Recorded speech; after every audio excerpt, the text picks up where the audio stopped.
Hi hello welcome back to voice by Chitra Reddy. ఈరోజు బగారా రైస్ని ఎలా ప్రిపేర్ చేయాలో చూద్దాం రండి. ముందుగా కొద్దిగా ఆయిల్ వేసుకొని బిర్యానీ దినుసులు, కరివేపాకు, పచ్చిమిర్చి వేయించుకోవాలి. కొద్దిగా పచ్చిమిర్చి వేయించుకున్న తర్వాత ఆనియన్స్ అయితే యాడ్ చేయాలి.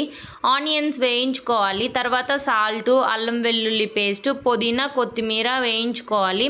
ఆనియన్స్ అయితే రెడ్ కలర్లోకి రావాలి. ఇంకా రెడ్ కలర్లోకి వచ్చాక ఇంకా వాటర్ అయితే యాడ్ చేసుకోవాలి.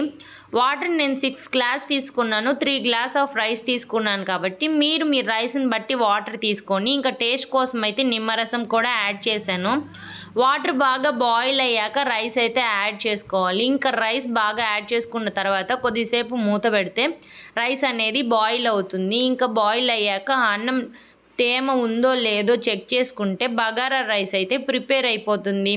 నేనైతే ఈ బగారా రైస్ని చికెన్తో టేస్ట్ చేశాను. నాకైతే బాగా వచ్చింది. మీకు ఎలా వచ్చిందో కామెంట్ చేయండి.